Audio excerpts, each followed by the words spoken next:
David Liddell, welcome to the Working Wellbeings podcast. Thank you so much for joining us. You're very welcome. Thank you for having me. Yeah, so for my benefit and our audience benefit, tell me more about yourself. Okay, yeah. So as you said, I'm David Liddell. I'm the chief executive of a company, an amazing company called the TCM Group. And TCM stands for Total Conflict Management.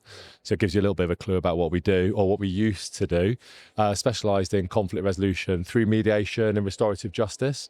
So I got into that back in the late 80s, early 90s, did a degree in race relations, and I set up one of the country's first mediation and restorative justice programs. Neighbours, can you imagine neighbours at war, the stuff they would fall out, things over fences, loud noise, barbecues, parties, you name it. I was the one stuck in the middle, trying to get them to find a peaceful... Not literally. Sometimes literally. Quite literally stuck in the middle of these warring neighbours doing pretty bad things to each other.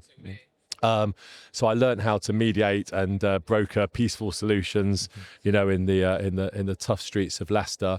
I did that for about 8 years. So I set up programs in schools, tackling bullying in schools, started to work with young offenders, bringing them together with the victims of their offending behaviour, an amazing process called restorative justice. And then I got invited by the Cabinet Office, HM Cabinet Office, to bring some of those principles into the workplace. And then that was 2001. And for the last 24 years, which if I say it quickly, doesn't sound quite so long.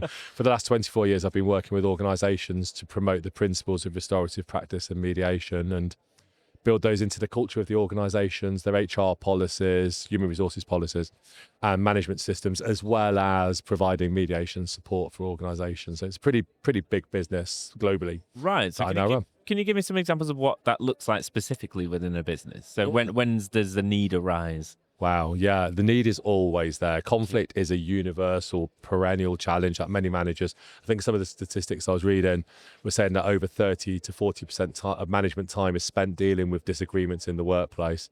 Believe it or not, £28 billion a year is lost to the UK economy. 28 billion, that's with a B, for conflict. So it's always there. So what my work it does is it shines a light on conflict and offers managers and leaders and human resources professionals a better way for resolving it.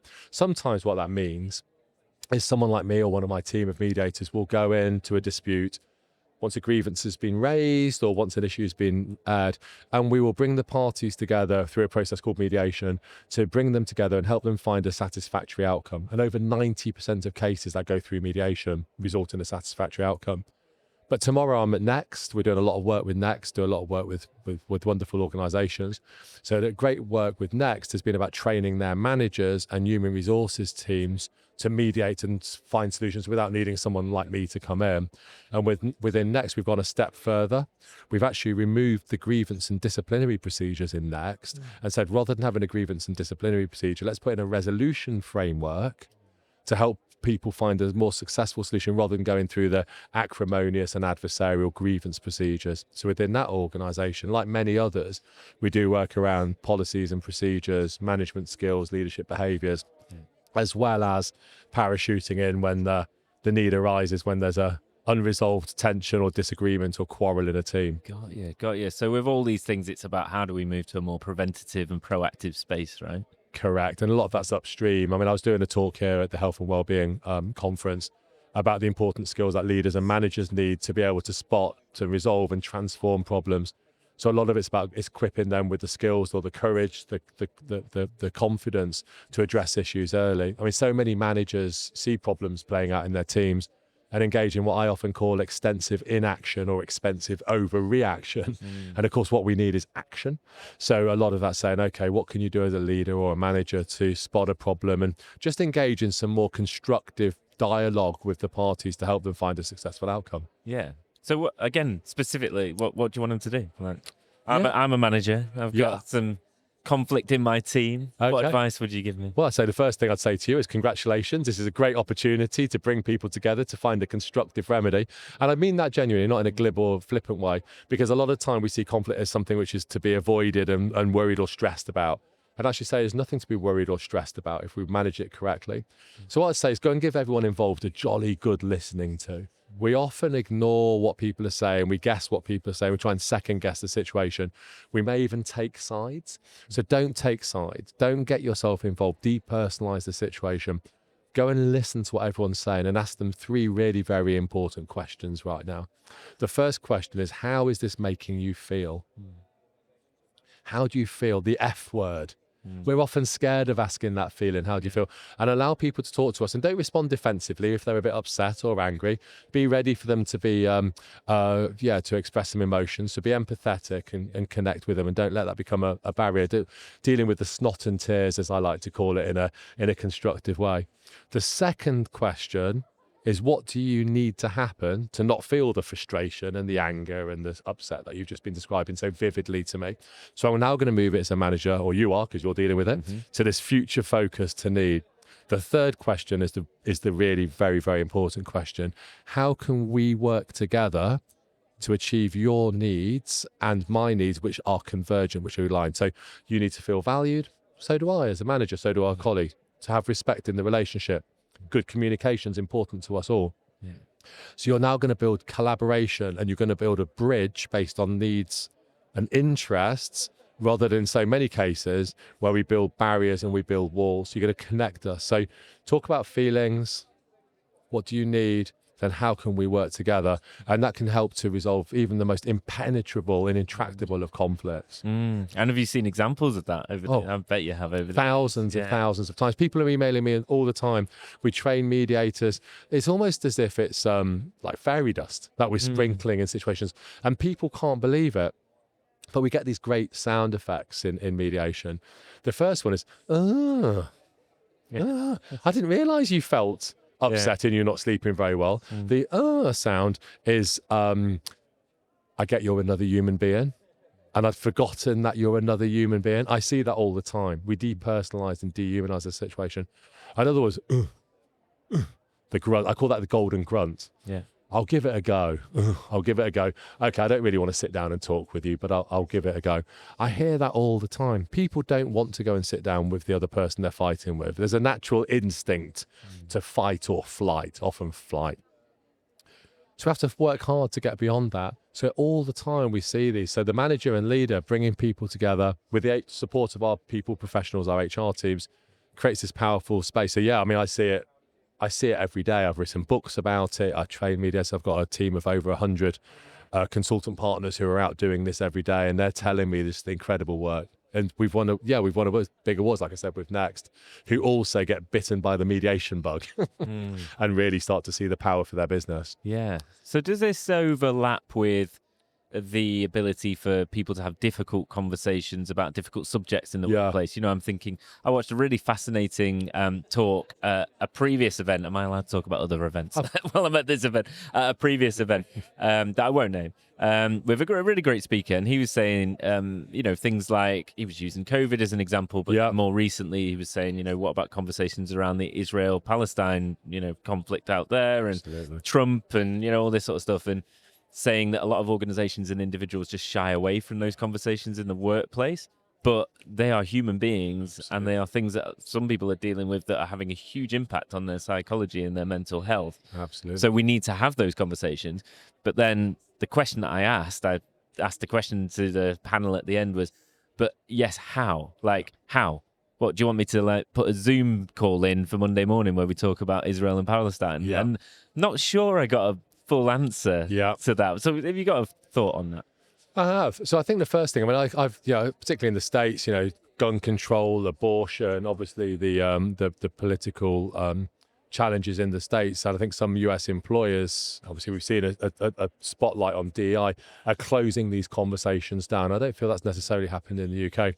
I think the first thing as the leader and the manager is to role model the behaviours that you would like other people to display. So if you're comfortable talking about these topics, that you respect other people's perspective and other people's opinion, you're role modeling the ability to disagree well. I'm showing you how to do it. I'm not telling you how to do it. And I'm not creating a weird dynamic where we're going to sit down and let's all talk about the latest controversial topic in the news. But what I am willing to do as a leader and manager and able to do is present a perspective in a way which is respectful and civil, take on board other people's feedback and role model that behavior. And that starts to become endemic in the climate of the organization through my actions, interactions and reactions as a manager. In other words, the air that you breathe out is the air that I breathe in. So if you're demonstrating this and role modeling these actions, interactions, and reactions which are respectful, civil, supportive, empathetic, challenging, but not challenging in a negative personal way, but challenging in a supportive way, I'm going to follow your lead because I respect you as a manager. You're in a position of authority. And that then begins to become embedded in the climate of the team that you're creating. And then you create these safe spaces for the conversations to happen. What does that mean? Psychological safety. What's that actually mean? What would you be doing? I think the first one is establishing some principles of, we're going to have a team meeting. I know feelings are running high about the new chief exec or the merger that's happening, or, whatever's going on in the world. Let's just remind ourselves as a team that we want to have a respectful conversation. I want to have everyone's voice today, but no speaking over each other. So please do be respectful of each other. Let's keep it safe as well. So let's not talk about this outside the meeting. So what's said here in the room will allow us as a team to express our views and our thoughts. But can I ask everyone to engage and participate? We can't have this conversation if some people aren't saying what they think. So you can create the guardrails and the ground rules within your team to have the conversation. So you've role modeled the behaviors. You've created the psychological safety and the space for within the team. And now you can sit back and allow the team to speak, and you're going to check in. You might clarify some points. You might summarize back a little bit about what you've heard. You'll ask some open questions, the who, what, where, when, why, how questions to encourage people to speak about what they're thinking. And promote that conversation, promote that dialogue.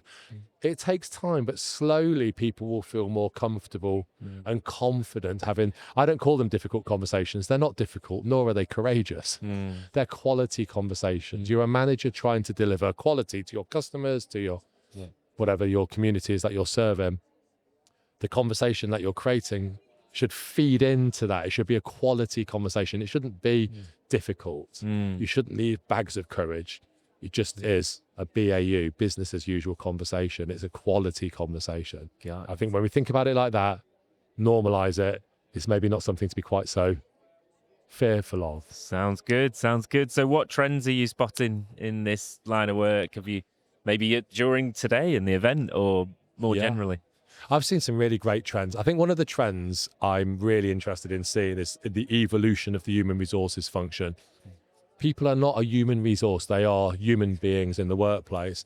And there's this incredible trend towards a more person-centered, values-driven, purposeful model of human resources.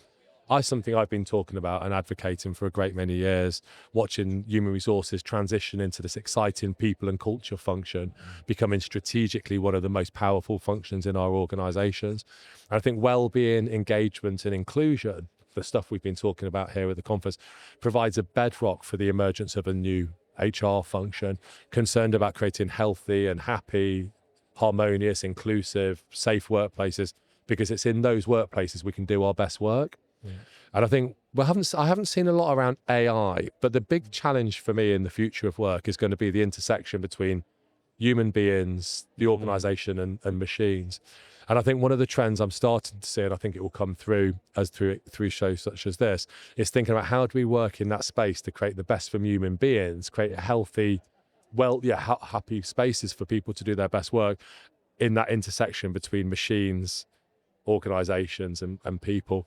So that's a big trend I'm seeing. It wasn't so much here around the AI, but I think we'll see a lot more of AI over the coming months and years. I guess the other one as well is leaders shifting from hierarchical, autocratic, command and control leadership styles.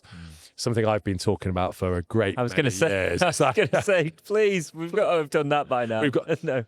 Well, but it's still there, isn't it? It's still there. I talked earlier, I ran a session on transformational leadership and the importance of inverting the pyramid, and the role of the leader is to generate leadership in others. Until we can get to a concept of leadership, which is the role of the leader is to instill and invoke leadership in others, and they don't see that as a threat to their career prospects by growing a bunch of people who are going to compete against them in the job market, but actually they're about generating more leaders. Until we can overcome the competitive nature of the hierarchy, I think we're going to have this conversation a lot. But it is changing. There's a shift going on, and it's very exciting to see. Yeah, you say that.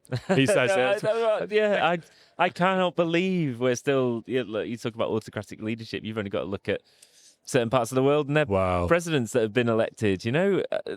We cling on to this idea of the charismatic, authoritarian, on top of it leader, and it's just like, What people obviously crave that, maybe. I don't know. It is an interesting one. I think they do crave it. I think it is a very evocative, that kind of toxic masculinity, powerful leader. And I think that people do crave that. I'm not sure whether they crave that or they crave meaning in their lives. And in a secularized world, the demise of religion, the demise of trust in the state, and we just have to look at the Edelman Trust Barometer to see trust in our cherished institutions falling like a rock, trust in the church falling like a rock. And I think people need to be part of something bigger than themselves.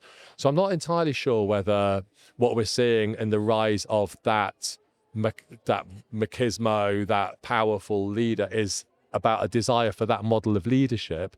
What I think it's done is we've allowed that model of leadership to creep in. And I think we've allowed it to happen. I think there needs to be a push back against that. And we need to shine a light on those other more transformational leadership models, servant leadership models, as being equal to and better than the other forms of leadership, which is leading through dogma, polemic, division, and hate, which I think it's fair to say, certainly from my lens anyway, I can speak for myself, is something that causes me a deep level of anxiety and concern. Where does it end up? So you mentioned AI. We're going to have AI mediators? Yes. Yes. Yes, I've just set up an AI mediation business. Yes. Normally when you ask people like that, they're like, no, there's never a place for a human being. And yes, I love that. So I've set up a business called ACE, the AI Center of Excellence. If people are interested, go to ACE Global, AICE.global. And so we're introducing mediation in that intersection between people, machines, and organizations, because in that space is a rich opportunity for learning, growth, and insight. And absolutely removing heuristics and bias and bringing in AI-led support as a co-pilot to, not a replacement of. The role of the mediator is really powerful, and I'm really enjoying working with AI and seeing the role that it can play as a co-pilot to really, really powerful quality conversations. The one thing I am seeing, the trend, is I'm seeing people trusting what AI says more than what human beings say. So if we can work with AI to remove bias and heuristics, I make it fair and just, which is part of the work that I'm doing through the AI Center of Excellence, then actually people trust in AI. It can play a really powerful place in helping to resolve issues in our workplaces in a more timely and more proactive and more transformational way. So I am embracing AI in the most massive possible I am way. pleasantly surprised that I got that answer from you. When I was thinking of asking it before, I was like, I'm going to get, no, you can't replace him. But yeah, no, I'm with you. And like you say, it's not, let's sack every single mediator and replace them with ChatGPT, but it's a tool that can help to enhance that practice. You'd be absolutely crazy not to. And I think if we try and fight our ground, that we as human beings bring this sort of have this special dispensation, that we are better than the AI, I think we're automatically going to lose that particular battle. There are certain things that AI is not going to be able to do. But if I'm using ChatGPT 4.5 now already, I can have a conversation, and it's using cognitive empathy. It might not be able to feel my pain, but there again, show me a room of 10 managers and I'll show you 10 managers who can't feel the pain either. So it's not that the machines are any better or worse. I think that the experience of engaging with machine-led learning and AI, you can actually generate a conversation which it may be smoke and mirrors, but at least it feels like they're engaging and starting to listen, to understand. And I can speak with a reasonable level of confidence from the last 25 years that I've sat in many management rooms and leadership boardrooms who are less empathetic than the machines. Yeah, absolutely.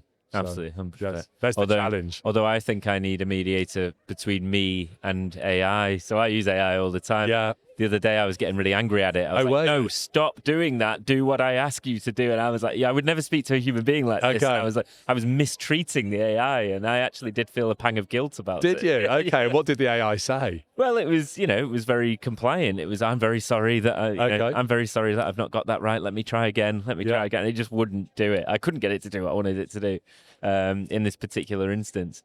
But yeah, I was like, I did worry that, if I start to learn those bad habits with the computer, I'm going to start treating humans like that. I hope not. But that's interesting. So there's an opportunity, there's some prompts there that you might want to be able to go back and work on.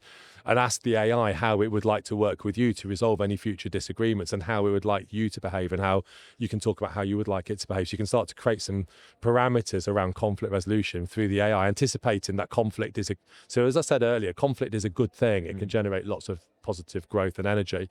So why would it not be the same within AI? But in the same way as human relationships, you need some guardrails, respect, civility. So I asked AI very early on, do you want me to say please and thank you to you? Very simply. He said, you don't have to say please and thank you, but it's nice if you would do, because I appreciate you being civil. I always to me. do. Yeah, I always do. I will always say please and thank you. So it upsets me when I see people just not being civil and reply. It's like when my kids don't say thank you to Alexa. I'm like, right, come on, we've got to, this is where it starts. Yeah. So I think you could go back and have that sort of meta conversation with your AI about how you want to engage with it at times of difference, not just in terms of how you have it when it's giving you what you need and it feels one-dimensional. So there's loads of opportunities. It's a fascinating area. Yeah, I love it. To see where that goes. Amazing. Penultimate question. Yes.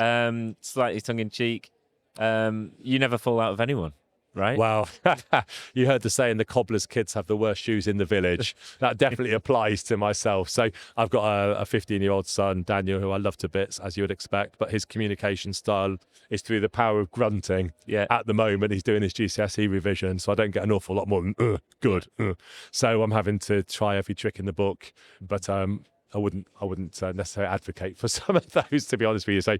So no, I'm a human being and experience as much of the challenges. Yeah. I guess one of the challenges for me is when things are unraveling, like they have been perhaps on a geopolitical stage, I probably know a little bit more of what's going on. So I find it gets to me, maybe, I'm going to say it gets me more or less than other people, but I kind of can see what's unraveling and then start to play it out. So it's a challenging time to be a mediator at the moment because of the an opportunity as well, of course, but yeah, I'm a human being as well. No, absolutely. Yeah. Absolutely. And a final question. Thank you for coming on the pod. Where can people find you if you want them to find you? No, they're very welcome to come and find me. So I'm all over LinkedIn. Yeah. So David Liddell, just track me down there. I've got a website. I've got loads of websites, but the TCMGroup.com is the best website to come and find me on, the TCMGroup.com. Yeah. Or email me. So it's david.liddle, which is Liddle, at the TCMGroup.com. You'll be able to send me an email and I'd love to hear from you. So kind of get in touch. But LinkedIn's always a good place to have some good conversations. I spend far too much of my life on LinkedIn. Yeah, me too. Me too. It's relentless. It's relentless. It's relentless. Sometimes it's like, put that away. Yeah, I've got a real love-hate relationship with LinkedIn. I'm sick of talking about it. He's sick of me talking about this. A couple of days ago, I broke my toe. Ouch. And when I saw it was dislocated, and a thought popped into my head when it happened that I should take a photo and post it on LinkedIn and make some point about psychosocial risk. And I was like, time to close the laptop. It's gone too far when you started to post photos of broken legs when you should be heading to A&E and you pop in a post onto LinkedIn with a few hashtags. Don't know what your hashtag would be there, but you could probably have a few good hashtags on that one. And I think there's other websites for feet, but anyway, we won't go into that. Right then, pleasure speaking to you. Thanks for having me. Thank you so much. And enjoy the rest of your day. Been a lot of fun. Yeah, thanks so much. Cheers. Take care.